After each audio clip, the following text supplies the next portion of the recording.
पुराणों में वर्णन मिलता है कि एक समय भगवान शिव कठोर तपस्या में लीन थे। उनकी तपस्या इतनी तीव्र हो गई कि तीनों लोकों में कंपन होने लगा। देवताओं ने चिंता व्यक्त की कि इस उग्र ऊर्जा का प्रवाह कहीं संसार को असंतुलित न कर दे। तभी महादेव की आंखों से करुणा के आंसू बहने लगे। इन आंसुओं में विश्व के कल्याण की भावना, शांति और करुणा का दिव्य स्पर्श था। जब ये आंसू पृथ्वी पर गिरे तो एक तेजस्विनी, निर्मल और दिव्य नदी के रूप में प्रकट हुए मां नर्मदा। यही कारण है कि नर्मदा को शिवपुत्री कहा जाता है। नर्मदा का दूसरा नाम रेवा है, जिसका अर्थ है लहराती, उछलती कूदती धारा। माना जाता है कि शिव ने स्वयं नर्मदा को वरदान दिया कि वे इस धरती पर सदा जीवन, शुद्धता और मोक्ष का मार्ग बनकर प्रवाहित हो।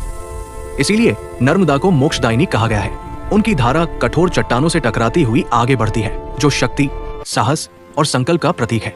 नर्मदा का उद्गम अमरकंटक में माना जाता है, जहां आज भी उनकी आरती और पूजा अत्यंत पवित्र मानी जाती है। 2. नर्मदा दर्शन का महत्व। सनातन परंपरा में नर्मदा का स्थान अत्यंत महत्वपूर्ण है। कहा जाता है, गंगा स्नानात्, यमुना स्पर्शनात्, नर्मदा दर्शनात्। अर्थात गंगा में स्नान से पाप दूर होते हैं, यमुना के स्पर्श से पुण्य मिलता है, लेकिन केवल नर्मदा के दर्शन मात्र से व्यक्ति मोक्ष का अधिकारी बन जाता है। इसका कारण है कि नर्मदा स्वयं शिव की शक्ति रूपा धारा है, इसलिए उनके जल में दिव्य ऊर्जा विद्यमान रहती है। नर्मदा का जल अद्भुत रूप से स्वच्छ और पवित्र पाया गया है।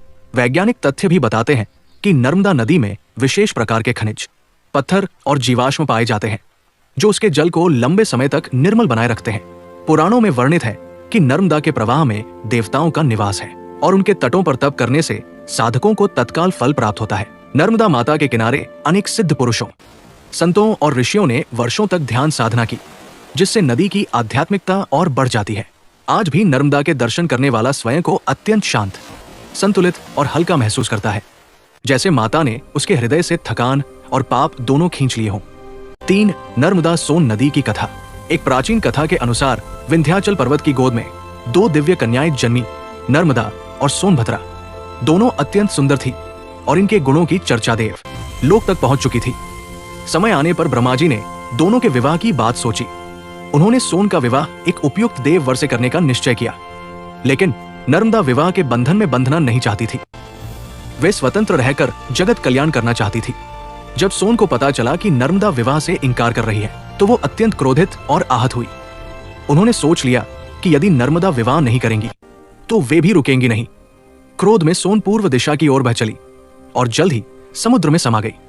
उधर नर्मदा ने दक्षिण पश्चिम दिशा की ओर अपना मार्ग चुना और स्वतंत्रता व आत्मनिर्णय का प्रतीक बन गई। इस कथा से स्पष्ट होता है कि नर्मदा माता का स्वभाव मुक्त, तेजस्वी और संकल्पशील है। वे किसी बंधन में नहीं, बल्कि अपने नियमों के अनुसार प्रवाहित होने वाली शक्ति है। इसलिए आज भी नर्मदा और सोन नदी का संगम नहीं होता, दोनों अपनी अपनी दिशा में प्रवाहित रहती है। ये कथा नर्मदा माता की स्वतंत्र आत्मा और दृढ़ इच्छा का सुंदर रूपक भी मानी जाती है। 4. नर्मदा तटों पर शिव की लीला। नर्मदा और शिव का संबंध अत्यंत गहरा माना जाता है। कथा है कि जब देवताओं ने शिव से पूछा कि वे पृथ्वी पर सबसे अधिक कहाँ विचरण करते हैं, तो शिव ने उत्तर दिया, जहाँ मेरी पुत्री नर्मदा बहती है, वहीं मेरी आत्मा को शांति मिलती है। इसलिए नर्मदा माता के तटों पर अनेक पवित्र शिवधाम बसे हुए हैं। ओंकारेश्वर, महेश्वर, भालेश्वर, तिलकवटी, अमरकंटक आदि। कई कथाओं में आता है कि महादेव ने नर्मदा तट पर ही तपस्या की, ध्यान लगाया और अनेक बार लीलाएं की। नर्मदा के किनारे मिलने वाले नर्मदेश्वर शिवलिंग भी इसी लीला का प्रमाण माने जाते हैं। ये शिवलिंग नर्मदा के पत्थरों से स्वयं निर्मित होते हैं और अत्यंत शक्तिशाली माने जाते हैं। कहते हैं कि नर्मदा किनारे साधना करने से साधक आध्यात्मिक उन्नति, एकाग्रता और दीर्घायु प्राप्त करता है। इसी कारण अनेक संत, योगी और तपस्वी जीवन भर नर्मदा तट के पास रहते हैं। नर्मदा माता शिव की ऊर्जा को धारण करने वाली धारा मानी जाती है, इसलिए उनके तटों पर उपस्थित हर तीर्थ में शिव की अप्रतिम उपस्थिति महसूस होती है। 5. नर्मदा परिक्रमा। नर्मदा परिक्रमा भारतीय परंपरा का सबसे कठिन और पवित्र तप माना जाता है। मान्यता है कि नर्मदा माता स्वयं साधक का मार्गदर्शन करती है और उसकी रक्षा करती है।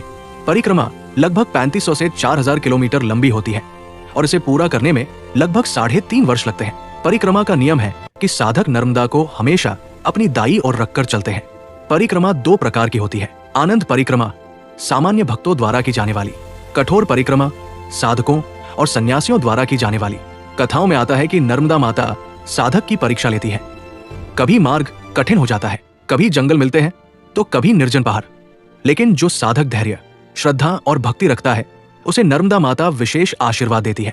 मान्यता है कि नर्मदा परिक्रमा करने से 7 जन्मों के पाप नष्ट हो जाते हैं और व्यक्ति को आध्यात्मिक प्रकाश मिलता है। परिक्रमा साधक के जीवन में साहस, संयम, भक्ति और समर्पण का अद्भुत संचार करती है। इसलिए आज भी हजारों लोग ये कठिन तप करके अपने जीवन का उद्देश्य पाते हैं। 6. नर्मदा का समुद्र में मिलन। अमरकंटक से उद्गम लेकर नर्मदा माता पश्चिम दिशा में बहती है और अरब सागर में जाकर मिलती है। कथाओं में कहा गया है कि जब नर्मदा समुद्र में समाती है तो समुद्र देव उन्हें प्रणाम करता है, क्योंकि वह जानता है कि नर्मदा सीधे शिव की करुणा और तप शक्ति से प्रकट हुई है। नर्मदा का मार्ग अद्भुत है। मार्ग में वे घने जंगलों, ऊंचे पहाड़ों, विशाल पत्थरों और प्राचीन जनजातियों से होकर गुजरती है। उनके तटों पर स्थित गांवों और नगरों का संस्कृति, अध्यात्म और परंपरा से गहरा संबंध है। नर्मदा माता का स्वभाव स्थिर, तीव्र और शक्तिशाली है। उनकी धारा कभी शांत तो कभी अत्यंत उग्र रूप ले लेती है, जो हमें जीवन के उतार चढ़ाव का दर्शन कराती है। समुद्र में मिलने से पहले नर्मदा अनेक पवित्र तीर्थों को स्पर्श करती है और हर तीर्थ को दिव्यता प्रदान करती है। समुद्र में मिलकर भी नर्मदा समाप्त नहीं होती। उनकी ऊर्जा, शक्ति और पवित्रता ब्रह्मांड में फैलती है। यही कारण है कि नर्मदा माता को मोक्षदायिनी, जीवनदायिनी और शिव शक्ति रूपा कहकर पूजा जाता है।